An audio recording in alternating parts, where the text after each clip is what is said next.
आषाढ महिन्यामध्ये विवाहित स्त्रियांना माहेरी पाठवण्याची पूर्वापारपासून चालू असलेली ही परंपरा आजही बऱ्याच ठिकाणी पाहिली जाते. यामागे अनेक कारणं आहेत, पण एक कारण आता ऐकायला थोडंसं विचित्र वाटेल, पण पूर्वीच्या परिस्थितीनुसार याचा कृपया तुम्ही विचार करावा. आषाढ महिना मुख्यत्वे करून जून आणि जुलैच्या दरम्यान येतो. यावेळी पावसाचं आगमन झालेलं असतं. एप्रिल मे महिन्यात लग्न झालेल्या नवीन जोडप्यांचा संसार नव्यानं सुरू झालेला असतो. पूर्वी खूप कमी वयामध्ये मुलींचं लग्न केलं जायचं. लग्न झाल्यावर काही दिवस ओळख होण्यामध्येच निघून जायचे. नंतर मात्र जोडप्यामध्ये जवळीक वाढायची. या महिन्यात जर स्त्रिया गर्भवती राहिल्या तर उन्हाळ्याच्या दिवसात बाळंतपण येऊ नये म्हणून त्यांना यावेळी माहेरी पाठवलं जायचं. कारण आता सारख्या वातानुकूलित सुखसोयी त्यावेळी उपलब्ध नसायच्या. त्यामुळे उन्हाळ्याचे दिवस बाळंतीण बाईला खूप कष्टाचे जायचे.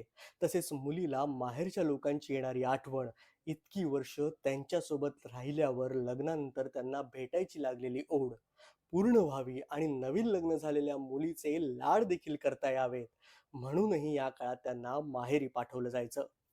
धन्यवाद.